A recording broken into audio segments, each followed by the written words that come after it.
If you were born in Oklahoma, Sunday dinner no doubt brought tales of Sooner glory.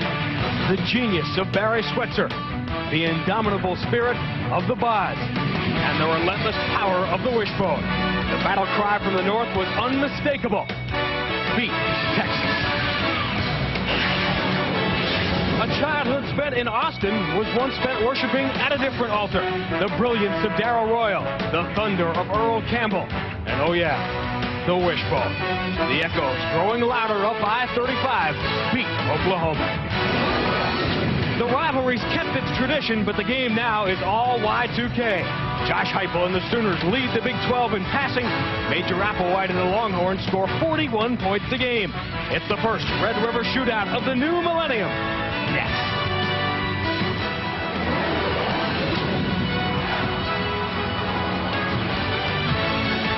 It's official. Texas and Oklahoma are off to the SEC, and the Red River shootout now exclusively belongs to ABC and ESPN. We've now come full circle from 30 years ago when the SEC was gunning for Texas alongside A&M in 1990. Once the Razorbacks bolted, the SEC was out for blood. Frank Broyles was on record that he was encouraged to move by the Longhorns and Aggies, as both wanted the Southwest Conference destabilized so they could follow Arkansas out the door. But once word leaked that Texas and Texas A&M were considering following Arkansas to the SEC, Texas legislators threatened to pull funding from both schools. Here are the Big 12 athletic budgets before and after. They go in clockwise order from most to least. Oklahoma and Texas accounted for 30% of the Big 12's total athletic budget. Oklahoma and Texas will slot in first and fourth in the SEC. Oklahoma and Texas football budgets were first and third in the Big 12, with TCU in between. OU and UT will start off mid-pack in the SEC for football budgets, but that should rise once their SEC revenue streams come flowing in.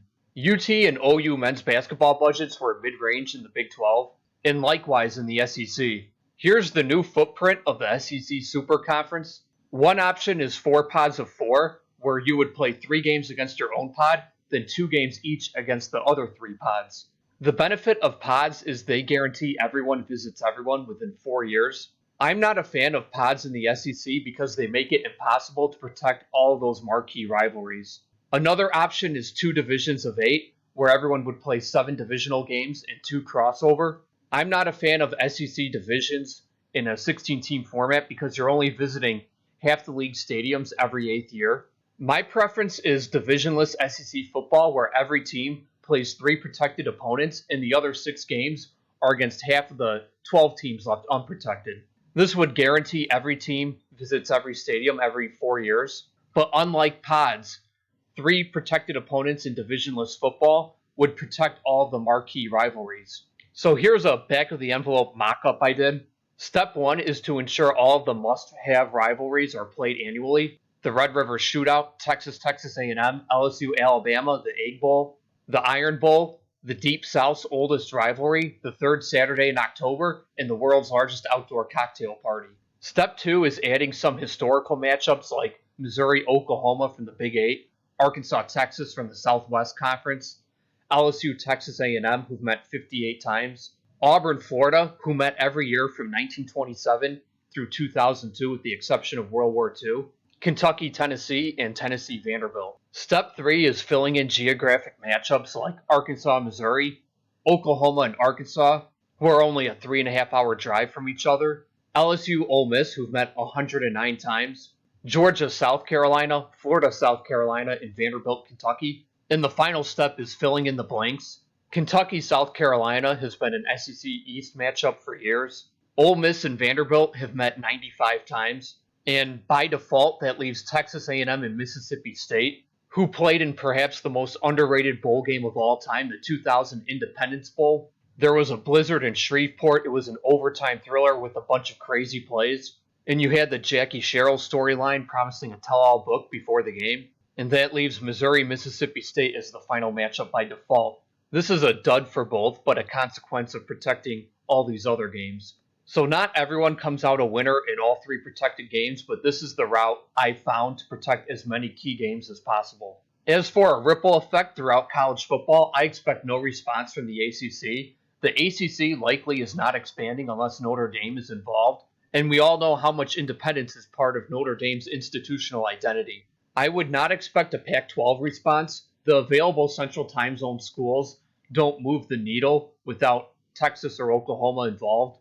The Cal, Stanford, USC, and UCLA presidents have very high standards for who qualifies as an institutional fit. And theoretically, if they did expand to 16 and had 4 pods of 4, the 8 non-California schools in the Pac-12 currently don't want to max out their California road games per year at 1, which is what would happen with 4 pods of 4. And if they went to 2 divisions of 8, Colorado, Utah, Arizona, and Arizona State would lose divisional California access. California exposure is the non-California team's most valuable asset, and pretty much any expansion scenario causes less California access for at least 4 teams. So any Central Time Zone expansion would likely have 4 no votes right off the bat. I don't expect a Big Ten response either. ACC schools are off the table with their grant of rights not expiring until 2036. It's one thing for Texas and Oklahoma to leave the Big 12 with 4 years left on their GOR. It's quite another for an ACC school to leave with 15 years left on their GOR. Furthermore, additions would need to provide $70 million in value yearly in order for the league to profit. Kansas-Colorado is the only combination outside of the ACC or SEC who might come close. And even that Kansas-Colorado combo is unlikely to raise the league's average value. So barring something totally off the wall, like West Coast expansion, I don't see a move that the Big Ten could make currently that would increase the league's value. Meanwhile, Big 12 Commissioner Bob Bowlesby sent a cease and desist letter to ESPN, alleging ESPN conspired to ship 3 to 5 Big 12 schools to the American. ESPN's motive is clear: to dissolve the Big 12. That could theoretically relieve Texas and Oklahoma $75 million in exit fees each, as well as shift Big 12 brands to the American under complete ESPN control for a cheaper cost, and extinguish the remaining $1 billion left on the Big 12's media rights contract. No Big 12 school will join the American. For one, the Big 12 has autonomy status.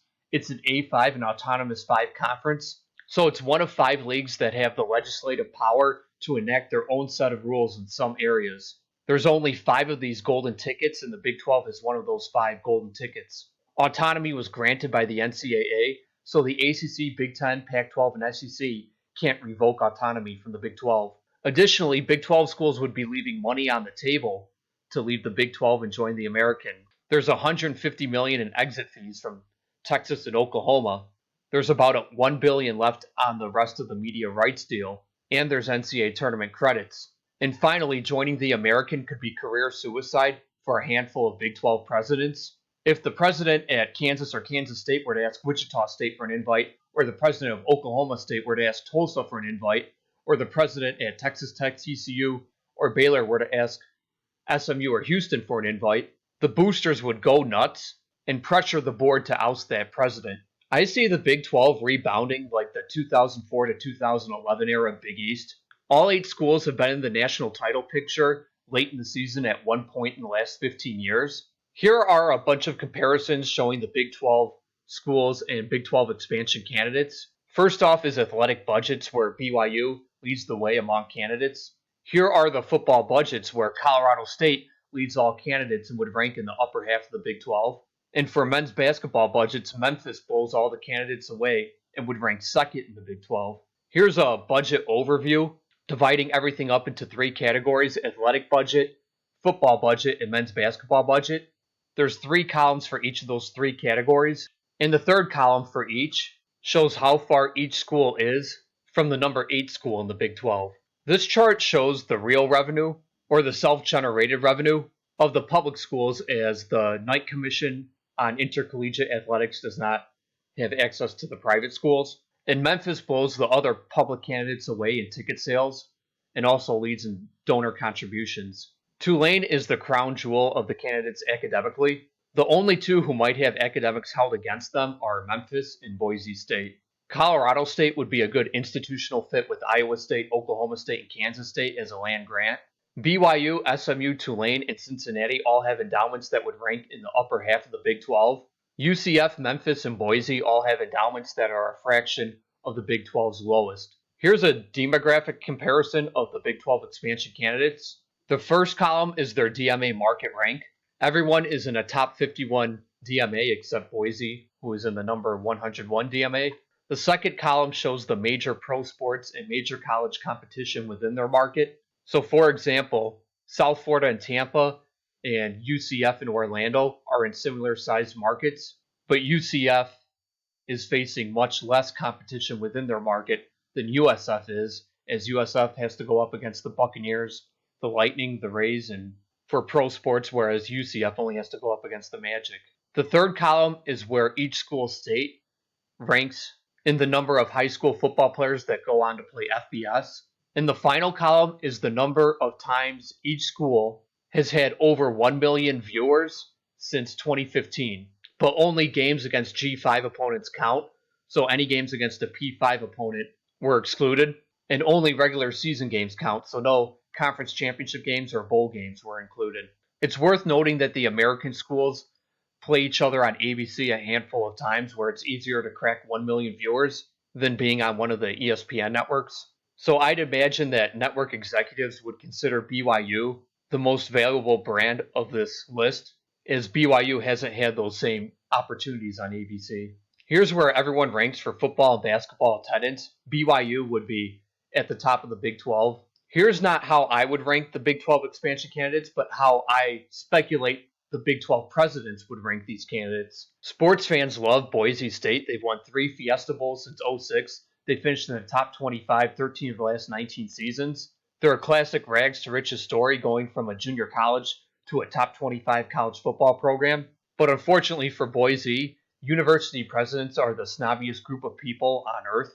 And the stigma of Boise being a junior college at one point in the university president's lifetimes would be too much when you're talking about presidents of 2AU schools. And furthermore, Boise doesn't offer valuable recruiting territory to the Big 12 for general students or football. And their market size, endowment, and athletic budget are on the low end. Number 9 is Tulane. University presidents will love that Tulane is one of 64 prestigious AAU schools nationwide. They have a great endowment in academic rankings, and they're in the number 7 state for football recruiting. But what will do Tulane in is their fan support and budgets are too low. Number 8 is Colorado State, who is in a very attractive market that the Big 12 schools would like to get back into. They have a high enrollment and good academic rankings, and a football budget that would fit in the upper half of the Big 12. But working against Colorado State is their fan support is not yet where it needs to be, and their athletic budget is quite a ways down. Number 7 is SMU, a program I think will thrive in the NIL era. SMU offers a top 5 DMA, the number 1 state for football recruiting, a monster endowment, solid academics, and an athletic and football budgets that would fit in the Big 12. SMU could use better fan support, but what will be the fly in the ointment for SMU is that Big 12 member TCU is already in the Dallas-Fort Worth market, and you have to imagine TCU wants no part in elevating SMU. Number 6 is USF. USF is in the number 13 DMA, the number 2 state for football recruiting, a monster enrollment, solid academics, but USF would be a tough sell for a basketball blue blood like Kansas, as USF has only advanced to the round of 32 one time in NCAA tournament history, and USF could use some work in ticket sales and donor contributions. Number 5 is Memphis. There are a lot of things to like about Memphis. Their football program has come alive recently. They were a free throw away from winning the national championship in basketball in 2008. Memphis has solid football attendance, top 10 basketball attendance right behind blue blood Kansas. And Memphis has a large market impact in a decent sized market. Memphis's ticket sales and donor contributions are the best among the public school candidates. Their football budget is adequate, and their men's basketball budget would be second in the Big 12. But Memphis runs the risk that the Big 12 presidents might exclude them due to academics. Though it's worth noting that Memphis academics have been improving, but they might not yet be where the Big 12 wants those academics to be. Number 4 is UCF. UCF has had 3 top 10 teams in football since 2013. They have very solid football attendance. They're in the number 17 DMA, but unlike USF and Tampa, UCF has minimal in-market competition in Orlando. UCF has a monster enrollment and solid academics, and the Citronauts football budget would fit in the Big 12. Working against UCF is like USF. They will be a tough sell to a basketball blue blood like Kansas, as UCF has just 1 win in NCAA tournament history. Number 3 is Houston. Houston is one of the top markets in the country. UH would have the highest enrollment in the Big 12, and their endowment would fit right in the league.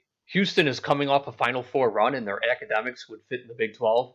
Working against Houston is they could use better fan support and football attendance, ticket sales, and donor contributions. And there's also the risk that TCU, Baylor, and Texas Tech will want no part of elevating any Texas school. Number 2 is Cincinnati. Cincinnati has fielded 7 top 25 teams since 2007, and they've been an NCAA tournament mainstay over the past 3 decades. Cincinnati would open the Big 12 to a top 5 state for football recruiting.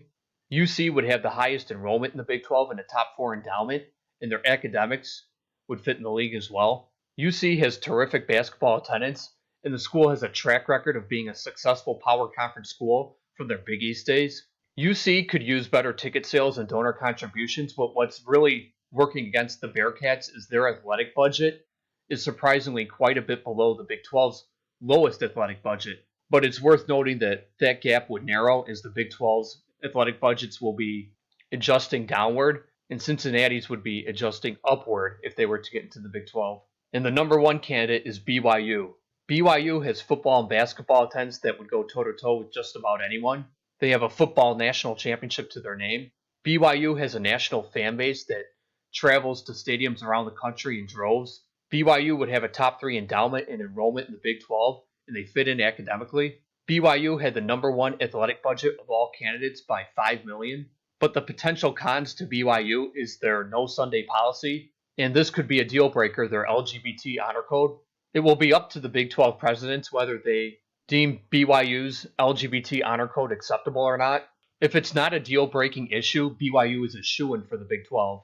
If it is a deal-breaking issue, then BYU will be off the board completely. Overall, I see the Big 12 inviting BYU, Cincinnati, Houston, and then a toss-up between UCF and Memphis. But if BYU is off the board, then I see the Big 12 adding Cincinnati and Houston to get up to 10. And if they go up to 12, they would add UCF and Memphis.